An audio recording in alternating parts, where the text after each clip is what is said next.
दोस्तों नमस्कार। Exam instructor Girdhar YouTube channel पर आपका स्वागत है। तो दोस्तों शिक्षक भर्ती की तैयारी शुरू हो गई है सुपर टेट 2021 की, और यह तैयारी विज्ञान पार्ट से स्टार्ट हुई है। विज्ञान का भाग है आज का 6, भाग 5 प्लेलिस्ट में पड़े हैं 140 प्रश्न तक। आज के इस अंक में 141 से लेके 170 प्रश्न दिए गए हैं।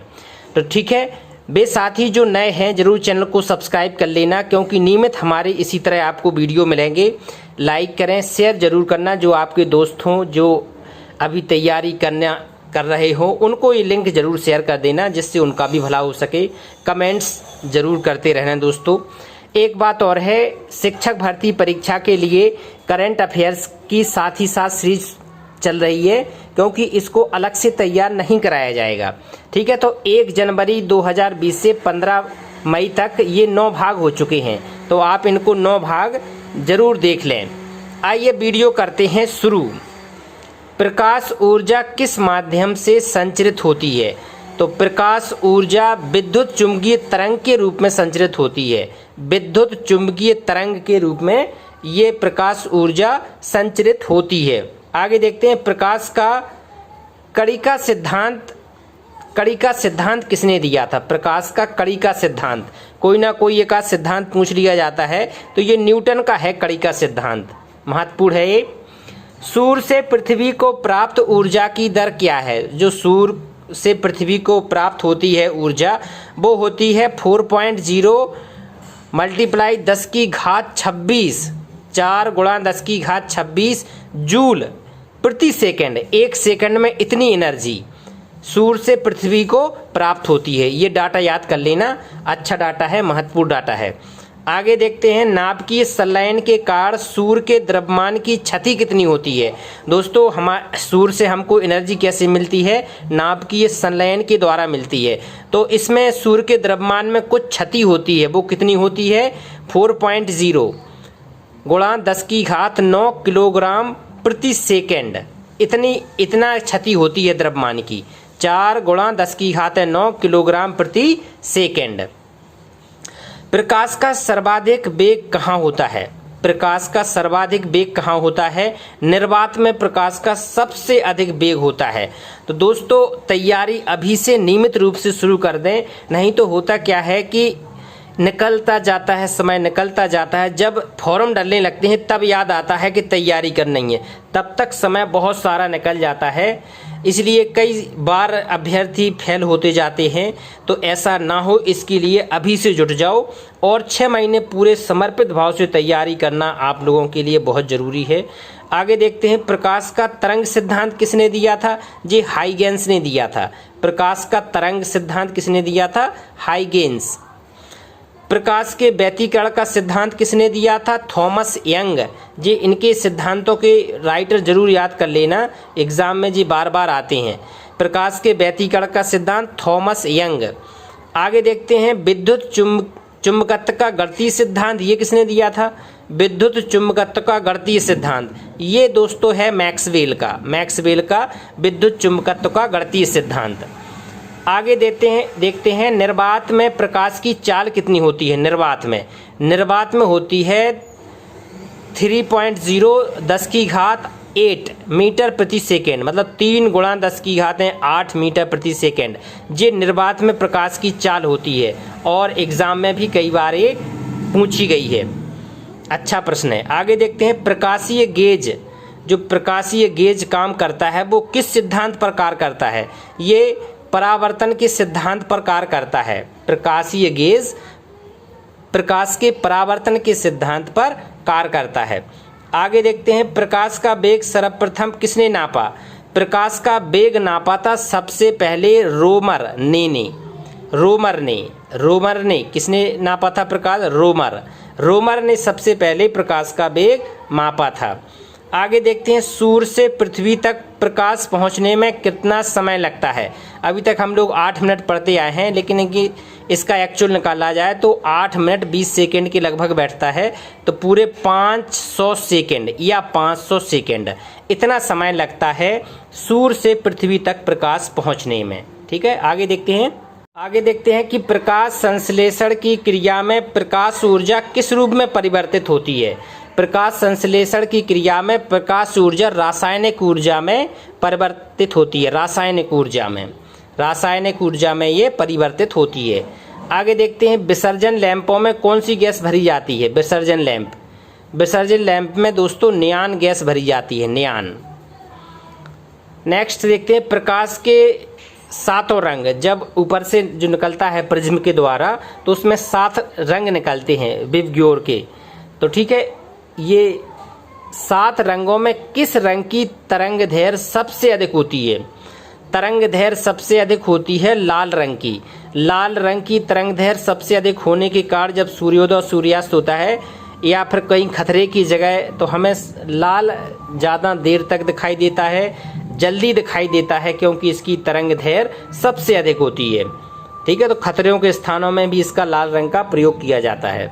और सबसे कम किसकी होती है, बैगनी की। बैगनी विबग्योर, तो वी सबसे पहले है, आर सबसे बाद में है। तो किस रंग के प्रकाश की तरंग दैर्घ्य सबसे कम होती है, बैगनी की। आगे देखते हैं एक कटा हुआ हीरा क्यों चमकता है। एक कटा हुआ हीरा बहुत अच्छी तरह से बहुत जगमगाता हुआ चमकता है, उसका क्या कारण है दोस्तों। उसका सबसे महत्वपूर्ण कारण है पूर्ण आंतरिक परावर्तन। पूर्ण आंतरिक परावर्तन के कारण कटा हुआ हीरा बहुत चमकता हुआ प्रतीत होता है। आगे देखते हैं मृगमरीचिका, जो राजस्थान में अक्सर बनती हैं गर्मियों के में। तो प्रकाश के किन गुणों का परिणाम है ये मृगमरीचिका। मृगमरीचिका का बनना प्रकाश के अपवर्तन और पूर्ण आंतरिक परावर्तन दोनों का सम्मिलित रूप है। प्रकाश के अपवर्तन व पूर्ण आंतरिक परावर्तन। अगर दोनों ऑप्शन रहे हैं तब उस पर टिक मारना, अकेला इस पर या अकेला इस पर मारना ठीक नहीं रहेगा। एग्जाम की दृष्टि से ये अच्छा प्रश्न है। प्रकाश का अपवर्तन व पूर्ण आंतरिक परावर्तन होगा इसका सही उत्तर। आगे देखते हैं सूर्योदय के कुछ मिनट पूर्व ही अर्थात क्षितिज, जब सूर्य डूबता है इसके बाद भी सूर्य के प्रकाश दिखने का क्या कारण है। जब सूर्योदय के कुछ मिनट पूर्व और कुछ समय बाद तक दिखने का सबसे महत्वपूर्ण कारण है प्रकाश का अपवर्तन। प्रकाश के अपवर्तन के कारण ये काफ़ी देर तक दिखता रहता है डूबने के बाद और उदय होने के पहले। ठीक है, तो ये अपवर्तन की घटना के कारण होता है। किसी वस्तु के त्रिविमीय 3 विमीय प्रतिरूप को अंकित करने वाली तकनीक को क्या कहते हैं। त्रिविमीय प्रतिरूप को अंकित करने वाली जो तकनीक होती है उसे कहते हैं होलोग्राफी। होलोग्राफी तकनीक है त्रिविमीय प्रतिरूप को अंकित करने वाली तकनीक। आगे देखते हैं प्रकाश के प्रकीर्णन। प्रकाश के प्रकीर्णन के लिए 1930 में किसे नोबेल पुरस्कार मिला था। प्रकाश के प्रकीर्णन के लिए 1930 में सीवी रमन को नोबेल पुरस्कार मिला था। ये पूछा जाता है कि सीवी रमन को किसके लिए मिला था, प्रकाश के प्रकीर्णन के लिए। कब मिला था, 1930 में। अंतरिक्ष से आकाश का रंग कैसा दिखता है। अंतरिक्ष से आकाश का रंग दिखता है काला। सूर्य किरणों की तीव्रता किससे मापी जाती है। सूर्य की जो किरणें निकलती हैं इसकी तीव्रता नापी जाती है एक्टियोमीटर से। एक्टियोमीटर से ये नापी जाती है सूर्य किरणों की तीव्रता। आगे देखते हैं किस कारण आकाश का रंग दिन में नीला दिखाई देता है। दिन में नीला दिखाई देते हैं प्रकाश के प्रकीर्णन के कारण। प्रकाश के प्रकीर्णन के कारण आकाश का रंग दिन में नीला दिखाई देता है। किसके कारण, आकाश के प्रकीर्णन के कारण। आगे देखते हैं 2 समांतर दर्पणों के बीच स्थित वस्तु के कितने प्रतिबिंब प्राप्त होंगे। जब 2 समांतर दर्पण रखे जाते हैं तो दोस्तों उसके अनंत प्रतिबिंब बनते हैं। अंदर ही अंदर कई अनंत दिखते हैं, अनंत प्रतीत होते हैं। यदि किसी व्यक्ति का पूरा प्रतिबिंब देखने के लिए एक समतल दर्पण की न्यूनतम ऊंचाई कितनी होनी चाहिए। समतल दर्पण कितना होना चाहिए जिससे व्यक्ति की पूरी ऊंचाई देख सके। तो दोस्तों व्यक्ति की ऊंचाई की आधा दर्पण कितना होना चाहिए, व्यक्ति की जितनी ऊंचाई है उसका आधा दर्पण होना चाहिए। जब वो अपनी पूरी उसमें देख सकता है ऊंचाई दर्पण में आधा होना चाहिए। अगर 5 फुट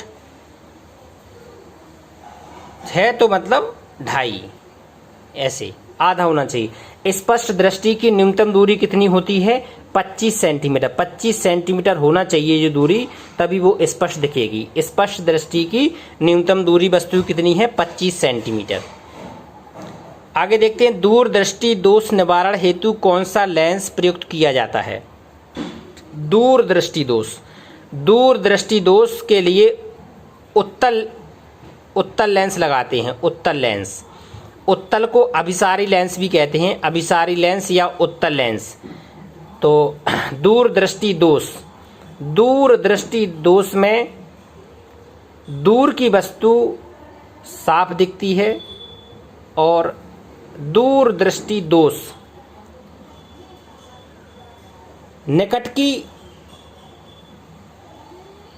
निकट दृष्टि दोष में दूर की गड़बड़ हो रहा है, चलो छोड़ दो। निकट दृष्टि दोष निवारण के लिए अवतल का लेंस का प्रयोग करते हैं और दूरदृष्टि के लिए उत्तल लेंस का प्रयोग होता है। आगे देखते हैं, प्रकाश के परिक्षेपण का अध्ययन करने के लिए किस उपकरण का प्रयोग किया जाता है? प्रकाश के परिक्षेपण का अध्ययन करने के लिए किस प्रकार का उपकरण किया जाता है? स्पेक्ट्रोमीटर। स्पेक्ट्रोमीटर का प्रकाश के परिक्षेपण के लिए प्रयोग किया जाता है। इसमें जैसा होता है निकट दृष्टि दोष, तो निकट की साफ दिखती है और दूर दृष्टि दोष में दूर की साफ दिखती है। ठीक है, तो निकट दृष्टि दोष में निकट की साफ दिखती है, दूर की नहीं दिखती है, तो अवतल लगाते हैं। दूर दृष्टि दोष में दूर की साफ दिखती है, निकट की नहीं दिखती है, तो उत्तल लगाते हैं। ऐसा, ठीक है, ये एग्जाम में आता है, इसलिए ये महत्वपूर्ण भी है। तो इसी तरह दोस्तों तैयारी बढ़ती जा रही है। 170 वीडियो हो गए हैं। ये तीसरी महत्वपूर्ण सीरीज है। फर्स्ट सीरीज में हमारे 1500 प्रश्न थे, सेकंड में 2000 प्रश्न दिए थे। ये भी पूरे 3500 प्रश्न भी प्लेलिस्ट में पड़े हैं, इनको भी देखा जा सकता है क्योंकि ये भी पाठ्यक्रम के आधार पर हैं। इस सीरीज में हमारी कोशिश है और थोड़ा डिटेल घुसा जाए, जिसमें कम से कम 5000 कवर करने का हमारा प्रयास रहेगा। तो ज़रूर इसको बिल्कुल सीरियस होकर पढ़ें। जो नए साथी हैं वो ज़रूर चैनल को सब्सक्राइब कर लें, क्योंकि आगे आपको नियमित वीडियो इसी चैनल के माध्यम से मिलना है। पूरी तैयारी इसी चैनल के माध्यम से होना है और सफलता भी इसी चैनल के माध्यम से मिले, ऐसा हमारा प्रयास रहेगा। नमस्कार।